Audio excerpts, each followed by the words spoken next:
Hello, magandang araw po sa inyong lahat. Kamusta po kayo? Welcome po dito sa ating video.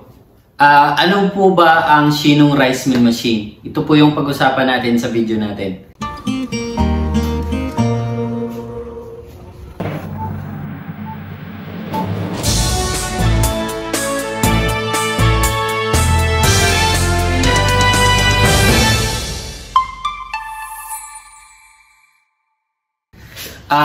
Ang Shinong Rice Mill Machine po, ito makikita nyo po sa picture or sa video. Ito po ang actual machine ng Shinong Rice Mill Machine. Makikita natin na talagang matibay po siya, durable. At ito ay gawa mula sa South Korea. At ang Veroserve Corporation ay siyang authorized distributor dito po sa Pilipinas. Nagdi-deliver po kami at nag-i-install ng mga rice mill machine kahit saan po sa Pilipinas. Mapa-Luzon, Visayas, at Mindanao. How it works? Shinong Rice Mill Machine is electric drive. Di kuryente po. Meron po siyang 3.3 horsepower. Yung built-in na electric motor, meron po siyang maliit at malaking electric motor. Yung isa po ay 3 horsepower at yung maliit naman po para po sa built-in na elevator ay 0.3 horsepower. Single phase lang po at hindi na kailangan ng 3-phase transformer. Kaya tipid po siya sa kuryente. At ano naman po ang kaibahan nito sa mga machine na patok rin po ngayon sa atin sa Pilipinas, sobrang affordable lang. Pero ano naman po ang kaibahan nito? Ang kaibahan at advantages nito ay 5-in-1 na po siya. Anong meron sa 5-in-1? Ang 5-in-1 function, ito yung meron po siyang impeller or husker, yung nagbabalat ng palay. Meron po siyang built-in na elevator. Meron po siyang separator sa taas. Siniseparate na po yung mga dumi, yung mga bato na malalaki, yung mga dahon, mga straws, at iba pang impurities na sumasama doon sa palay or sa bigas na po. Pagdating po dito, meron po tayong polisher or whitener. Ang kagandahan po dito, itong whitener na to, adjustment po ito, control. Polishing level control. Meron itong number 0 to 4. Kung gusto po ng client natin or gusto po ng mailer ay brown rice lang, ilagay lang po natin siya sa 0 or 1. Parang hindi siya masyadong nababalatan. Andun lang yung nutrients ng bigas. And then, kung gusto niyo naman po puting-puti po talaga, makinis yung bigas, malinis, at yun kadalasan bakit mabinta ang mga magagandang klaseng bigas ngayon, yung makinis. Dahil maganda kainin siya. Masarap kainin. Ito, lagay lang natin siya sa 4. Puting-puti po yun yung bigas. At meron po siyang labasan ng darak. Dito po lalabas yung darak. Pino naman po yung darak. And then, dito, ito yung makikita natin yung main switch niya. Merong maliit na switch, meron din pong malaki. Ito yung main switch, ito naman po yung pagpapaandar na para akyat yung palay dito.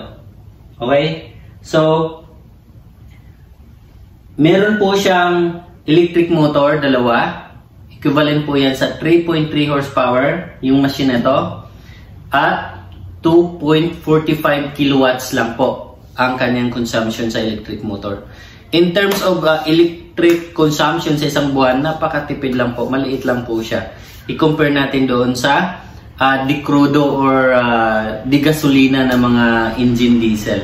Malaki po, sobrang taas na po ng presyo ng diesel ngayon. Kaya dito na po tayo sa di kuryente. What if mag-brown out? Okay. Kung brown out naman po or sa ibang lugar walang kuryente, sa ibang probinsya meron kasing mga farm na walang kuryente, pwede nyo po ito gamitan ng generator, at least 15 kVA. Ang 15 kVA na generator, kayang-kaya na po ito paandarin, pagganahin na. Alright? And then, good news, ang machine na ito, meron na rin po itong distoner. Yung ibang machine kasi, kailangan nyo pang bumili ng separate na machine for distoner para lang magsiseparate ng mga bato. Yung mga maliliit na mga bato, wala akong sample dito na pero meron minsan kasi sumasama ng mga bato sa bigas. Kaya ito, tingnan nyo, malinis na siya. Wala na po itong mga bato, kahit mga buhangin. Kasi dito pa lang, dito, meron na siyang blower, vacuum na siniseparate niya yung mga ipa, mga dara. At ito naman po ang distoner sa loob. Kahit white sand, buhangin, kaya niya pong i-separate. Ibig sabihin, malinis na po ang bigas. Di ba? Masarap kainin ng bigas ang kanin. Di ba? Minsan nakakasira ng good mood. Nakakasira ng mudo yung sa pagkain kapag mayroong bato or mga bato sa pagkain natin, sa kanin. Di ba? Ito malinis na po. Ang kagandahan dito, kapag nagba-buy and sell po kayo ng palay, especially sa mga farmers natin, mga kababayan natin, mga farmers, pwede po kayong mag-invest nito.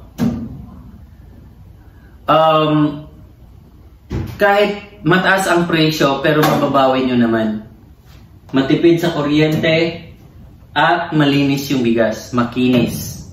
At pwede na pambato sa merkado. Pwede na natin pambinta yung bigas natin. Kung nagbabuy and sell kayo, mas maganda ito kapag binta nyo na po ay bigas. Di ba? Mas malaki po yung profit margin natin. So, bili na po kayo ng Shinong Rice Mill Machine. Gawa mula sa South Korea. Very affordable. At nagde-deliver po tayo kahit saan sa Pilipinas. Meron lang pong delivery fee from Manila o papuntang ibang probinsya. Kapag tawid dagat po, like Visayas and Mindanao, meron po delivery fee. How about Luzon area? Kapag cash payment naman po, hindi na tawid dagat, dito lang sa Luzon, ay free delivery na po. Free delivery na po yan. Free installation na rin po, kahit saan sa Pilipinas. Alright? So, tawag na. Andyan po yung contact number natin. Ibinibigay dito. Maraming salamat po.